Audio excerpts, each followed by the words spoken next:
आप पर इतना खौफ तारी है कि आप पेशावर में पनाह लेकर बैठे हैं। देखिए, हुकूमत इस बारे में बिल्कुल क्लियर थी कि हमने किसी को अमन अमान तबाह नहीं करने देना, हमने किसी को अफरा तफरी फैलाने नहीं देनी, हमने किसी को यह हक नहीं देना कि वो अवाम के जानो माल के साथ खेले, और अवाम के जानो माल का तहफ़्फ़ुज़ हमारी आईनी और कानूनी जिम्मेदारी है। पंजाब के अंदर जो मुकदमात दर्ज हुए, हम आज भी अपनी पुलिस फोर्स के साथ खड़े हैं, हम आज भी अपने अफसरान के साथ खड़े हैं जिनको इनके मुख्तलिफ रहनुमाओं ने वीडियो क्लिप्स के जरिए थ्रेट किया। और ये इतनी दीदा दलेरी है कि कमाल अहमद नामी कांस्टेबल को सीने में गोली मारकर शहीद किया गया, और ये लॉन्ग मार्च के आगाज से पहले ये कार्रवाई हुई। मुख्तलिफ मकामात पर पुलिस वालों पर तशद्दुद किया गया। लाहौर में भी जो मनाजिर आपने देखे कि एक पुलिस वाले को गाड़ी के नीचे देने की कोशिश की जा रही है, अब किसी को गाड़ी के नीचे देंगे तो रद्द अमल तो आएगा। और जो मेट्रो स्टेशन जलाए गए, दरख्त जलाए गए, सरकारी अमलाक को नुकसान पहुंचाया गया, इनसे इसकी जहनीत वाज़ेह होती है कि इमरान अहमद न्याजी ये चाहते थे कि मैं इक़्तिदार में नहीं रहा, मैंने 3.5 साल इस मुल्क को तबाही के दहाने पर खड़ा कर दिया है, 1 मेगावाट बिजली नहीं लगाई, मईशत को तबाहाली का शिकार किया, तो अब मैं इक़्तिदार में नहीं रहा तो मैं इंतशार फैलाऊं और मैं अफरा तफरी फैलाऊं, मैं एनार्की फैलाऊं और ऐसे हालात पैदा कर दूं कि यहां पर हर तरफ दंगा फसाद हो रहा हो, गली मोहल्लों में लड़ाइयां हो रही हों। तो हमने अल्हम्दुलिल्लाह हुकूमत की रिट को कायम किया, और ये कानूनी कार्रवाई जो उन लोगों के खिलाफ की गई जिन्होंने सरकारी अमलाक को नुकसान पहुंचाया, जिन्होंने अमन व अमान को तबाह करने की कोशिश की, वो बिल्कुल कानून के दायरे के अंदर रहते हुए की गई।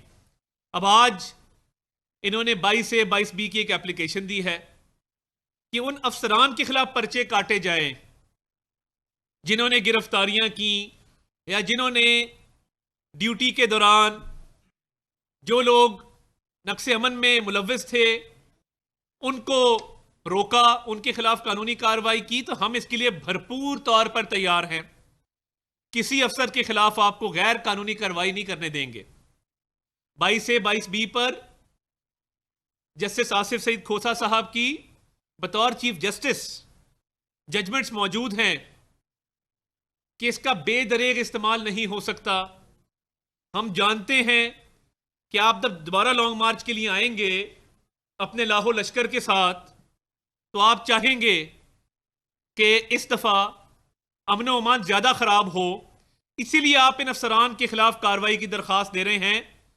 मैं हुकूमत पंजाब की तरफ से ये वाजे कर दूं, हम हर सिपाही, हर अफसर के पीछे खड़े हैं, उनको भरपूर कानूनी मावनत भी फराहम करेंगे, और किसी को यह इजाजत नहीं देंगे कि वो किसी अफसर, किसी अहलकार के खिलाफ कोई गैर कानूनी हथकंडा इस्तेमाल करे। हम इस बारे में बिल्कुल क्लियर हैं, और वजीर आला ने इस बारे में अपनी वाज़ेह पॉलिसी दे दी है। आप दोबारा आएंगे, हम आपको दोबारा रोकेंगे। जो चीफ मिनिस्टर गिलगित बल्तिस्तान ने किया, जो चीफ मिनिस्टर खैबर पख्तूनख्वा ने किया, सरकार के पैसों से लिए हुए गैस मास्क, सरकार के पैसों से खरीदे गए आंसू गैस के शेल, सरकार के पैसों से खरीदी गई गन्स, सरकार के पैसों से खरीदी गई आंसू गैस वाली गन्स, ये सरकारी खजाने से, टैक्स पेयर्स के पैसे से इसलिए नहीं खरीदी गई थी कि ये दो सूबे, हम चाहते हैं वफाक और सारे सूबे आपस में हमांगी का मुजाहरा करें, मगर आपने क्या किया? दो सूबों ने सूबा पंजाब पर हमला किया और सूबा पंजाब के सरजमीन को पार करते हुए वफाक पर हमले की कोशिश की, सरकारी वसाइल के इस्तेमाल पर।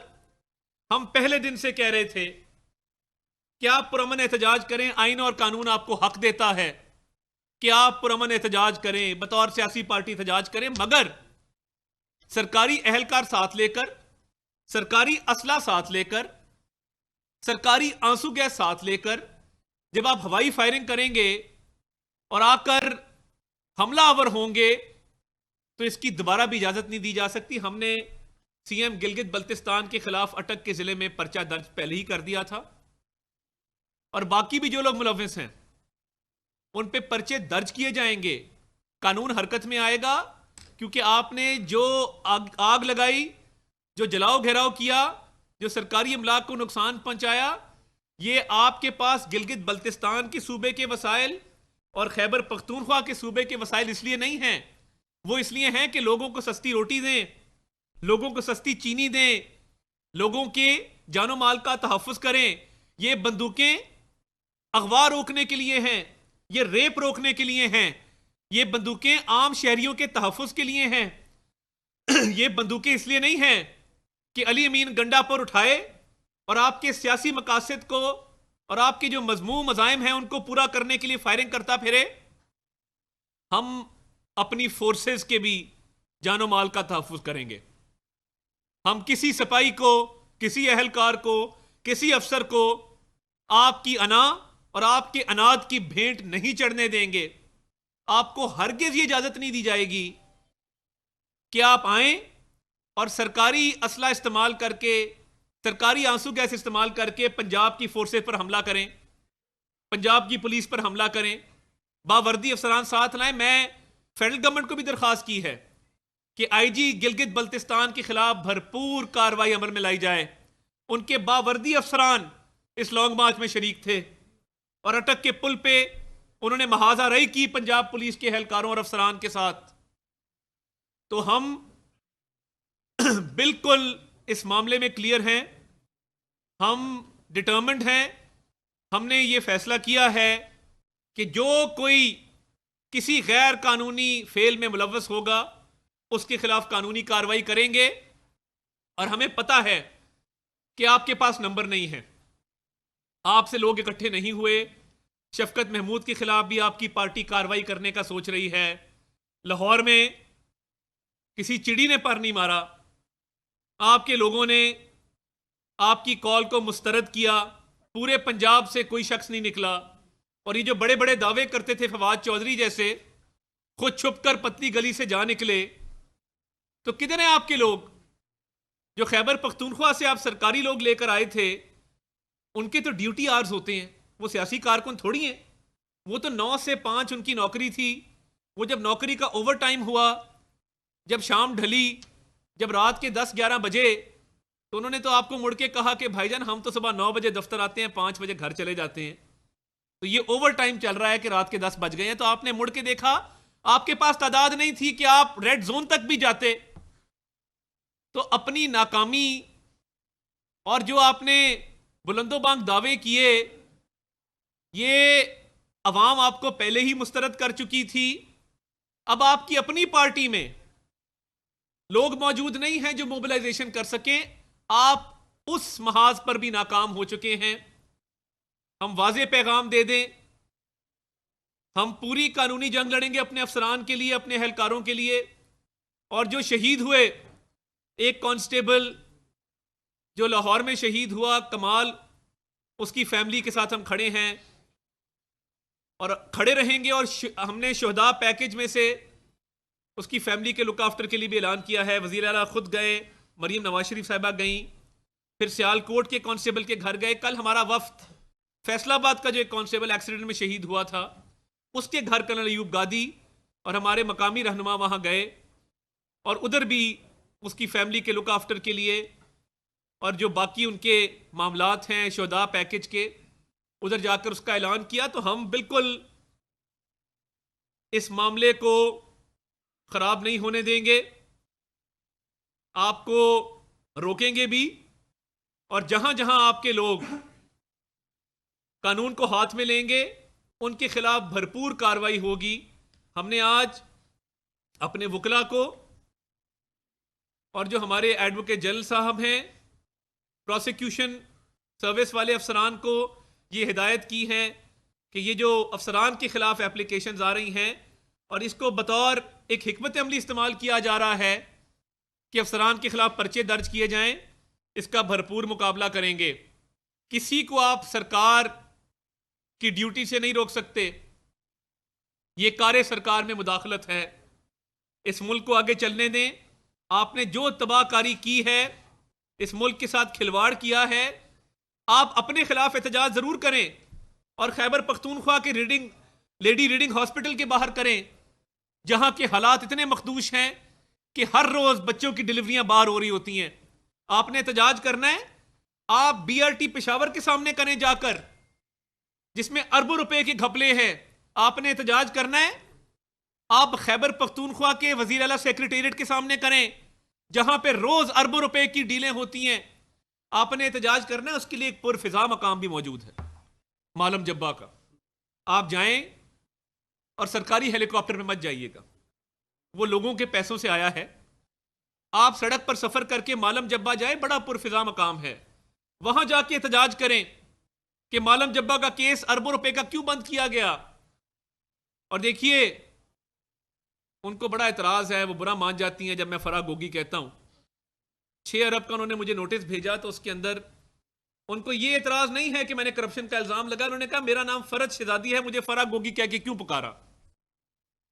तो फराह गोगी साहिबा, आपके खिलाफ भी पंजाब हुकूमत ने यह फैसला किया है कि कानूनी कार्रवाई अमल में लाई जाएगी और मुकदमात जो हैं उनको तेजी से उनके मंतकी अंजाम तक कानून के तकाजों को पूरा करते हुए पहुंचाया जाएगा। आपके खान साहब जितने मर्जी लॉन्ग मार्चेस कर लें, जितनी मर्जी एहतजाजी कॉल्स दे दें, लोगों को पता है कि आप में नाअहली भी थी, नालायकी भी थी और आपने करप्शन भी की। तो ये करप्शन बचाओ मार्च अब दोबारा आप कहां से लोग लाएंगे, ये खुदा ही जानता है। मगर मैं दोहरा दूं कि किसी को कानून हाथ में लेने की इजाजत नहीं होगी। करप्शन के मुकदमा जो पंजाब में हैं, हम आपके खिलाफ उस पर कानूनी कार्रवाई भी कर रहे हैं और हम अपनी फोर्सेस, अफसरान, अपनी सपा, अपने IG के साथ खड़े हैं और इंशाअल्लाह उनकी कानूनी मावनत भी करेंगे। और बतौर वजीर मैं आपको यह यकीन दिलाता हूं कि हम भरपूर काबीना भी दफा करेगी अपनी सपा का, अपने IG का, अपने अफसरान का, अपने एहलकारों का। बहुत शुक्रिया। साहब ये बताइएगा कि आपकी बातों से ये लगता है कि आपने भरपूर तैयारी कर ली है सेकंड के लॉन्ग मार्च को रोकने की, लेकिन आपकी जो तैयारी है, जो साबिक वज़ीर आला के खिलाफ केसेस थे, तो आपने एंटी करप्शन में एक दरख्वास्त दायर की, वो कहाँ तक पहुँची, और बाकी मजीद जो वज़रा के हवाले से है और गवर्नमेंट के हवाले से जो एंटी करप्शन है या नैब है, वो कब हरकतें आए? बहुत शुक्रिया भट्टी साहब, आपका बड़ा अच्छा सवाल है। आपको पता है कि गौहर नफीस के हटाए जाने के बाद एक कंफर्म DG एंटी करप्शन तैनात अभी नहीं किया गया था। 4 दिन कबल आज से राणा जब्बार साहब को DG एंटी करप्शन के ओहदे पर तैनात किया गया है और उनके ऑर्डर हो गए हैं और उनको ये मैंडेट दिया गया है कि वो एक ऑनेस्ट, अपराइट और शरीफ अफसर है और उन्हें कहा गया है कि जो जो करप्शन के मुकदमात हैं उसमें कानूनी तकाजे पूरे करते हुए इंसाफ की फरहमी को इंश्योर किया जाए, मगर जहां पर गबन हुआ है, जहां पर फ्रॉड हुआ है, जहां पर करप्शन हुई है, उसके लिए ज़ीरो टॉलरेंस है। उनको ये मैंडेट दे दिया गया है और बहुत जल्द आप देखेंगे कि कानूनी कार्रवाई इन लोगों के खिलाफ जिन्होंने करप्शन की, अवाम का पैसा लूटा, उनके खिलाफ कानूनी कार्रवाई अमल में लाई जाएगी।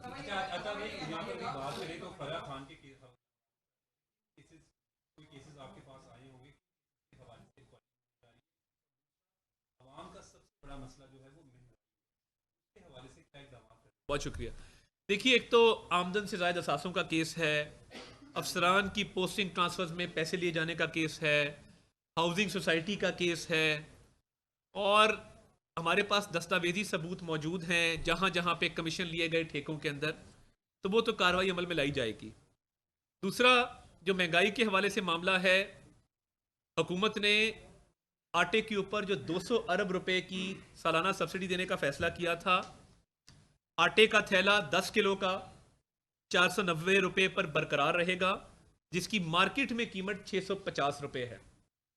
और वो कुछ शिकायत हमें मौसूल हुई थी कमालिया से, फैसलाबाद से, मीडिया ने उसको रिपोर्ट भी किया, उसको हमने फिर चेक किया तो कुछ जगह पर 800 रुपए का जो थैला फरोख्त हो रहा था उसको वापस लेके आया गया है 490 पर, और फूड डिपार्टमेंट को, चीफ सेक्रेटरी साहब को भरपूर हिदायत हैं कि वज़ीर आला रोज़ाना की बुनियादों पर इस पर ब्रीफिंग लेंगे जो अशियाए खुर्दनोश हैं। और आप देखिए कितने अफसोस की बात है, एक पोल्ट्री फार्म की वीडियो वायरल की गई जिधर लोग मुर्गियां लूट रहे हैं और कहा गया कि ये वज़ीर आला का पोल्ट्री फार्म है, महंगाई के सताए अवाम ने हमला कर दिया। और वो देखिए, ये इस तरह की वीडियोस, आपके पास इस तरह की भी बहुत वीडियोस होती हैं और भी तरह की बड़ी वीडियोस होती हैं। तो ये वज़ीर आला का ना उससे कोई ताल्लुक है, ना उनका कोई ऐसा फार्म है। ये व्हाट्सएप पे वायरल किया गया। हम बाकी भी देखिए, घी की सब्सिडी के हवाले से भी हुकूमत ने फैसला किया है। बहुत जल्द वज़ीर आला एक पैकेज का ऐलान करेंगे जिसमें घी और चीनी, ये दो एसेंशियल आइटम्स की कीमत में कमी करके तो इसमें भरपूर आवाम को रिलीफ दिया जाएगा। प्राइस कंट्रोल कमेटियां हर ज़िले में, देखिए हमें कहा जाता था इनके दौर में भी कि हमारे दौर में जो प्राइस कंट्रोल कमेटियां थी बड़ी फाल थी। लोग बाकायदा जाकर बाज़ारों में, गली मोहल्लों में, करियाना स्टोरों पर जाकर अशियाए खुर्दनोश की कीमतें चेक करते थे। तो वो भी फाल उनको कर दिया गया है। अनकरीब वज़ीर आला एक बड़ा ऐलान करेंगे। मगर हम समझते हैं कि आटा जो एक बेसिक कमोडिटी है, और मैं आपको बताऊं, हमने रिकॉर्ड मुद्दत में जो आटा प्रोक्योर किया है वो तारीख में कभी नहीं हुआ। 50 लाख टन आटा हमने प्रोक्योर किया। केपीके गवर्नमेंट की डिमांड है कि उनकी प्रोक्योरमेंट पूरी नहीं हुई। हमारे भाई हैं, मैं हाथ जोड़ के कहता हूं कि अब उनकी डिमांड आ रही है कि 20 लाख टन आटा या 2 लाख टन आटा, कभी कहते हैं कि जी एक तादाद, कभी दूसरी, वो हमें गंदम फराहम की जाए। देखिए, उनकी फॉर्मल रिक्वेस्ट आई है और ये हमारी जिम्मेदारी है पंजाब की कि वो बाकी सूबों की भी ज़रूरियात पूरी करें। हम इससे बिल्कुल पीछे नहीं हटेंगे। मगर मैं महमूद खान साहब को कहना चाहता हूं कि आप मीडिया पर आकर बहुत तल्ख ज़बान इस्तेमाल करते हैं और बाद में हमें लेटर भेजते हैं कि गंदम फराहम की जाए। हम ज़रूर करेंगे, मगर आपके अपने टारगेट भी थे। आपने भी जो गंदम की प्रोक्योरमेंट है वो करनी थी, तो आपका सूबा क्यों नाकाम रहा है? बहरहाल कतई नज़र इस बात से हमें वज़ीर आज़म की भी हिदायत है कि हमने खैबर पख्तूनख्वा की गंदम की रिक्वायरमेंट पूरी करनी है इंशाअल्लाह। जहाँ तक मैंने देखी है, आप यंगेस्ट हैं पोर्टफोलियो और आप यंगेस्ट हैं। इतनी एज में किसी को इतना बड़ा पोर्टफोलियो, एक तो ये सियासत होती है लॉन्ग मार्च का जी। आप ऐसी क्या अपनी वजारत में आवाम करने जा रहे हैं जिसका ताल्लुक आम आवाम से होगा और लोग अतातारर को एज आप याद रखें कि यंगेस्ट वजीर आया था और उसने अपनी वजारत में परफॉर्म किया था। सियासी मामला चलते रहेंगे, कोई रिफॉर्म्स का एजेंडा अगर कल मेरे साथ सरदार अवैस खान लगारी मौजूद थे, तो मैंने उन्हें पूछा, मैंने कहा जी आपने जब हल्फ लिया था तो आपकी उम्र कितनी थी? तो उन्होंने कहा जी मैंने 31 साल की उम्र में हल्फ लिया था, वफाकी वजीर का। तो वो अपनी बात कर रहे थे। बहरहाल मैं, देखिए, अभी तक पोर्टफोलियोज़ का फैसला इत्तेहादियों की मशावरत के साथ आने वाले दिनों में होगा। मेरा बिल्कुल लॉ एंड ऑर्डर पे फोकस है। लाहौर में सूबाई वज़ीर अता तारर न्यूज़ कॉन्फ्रेंस कर रहे हैं। यहाँ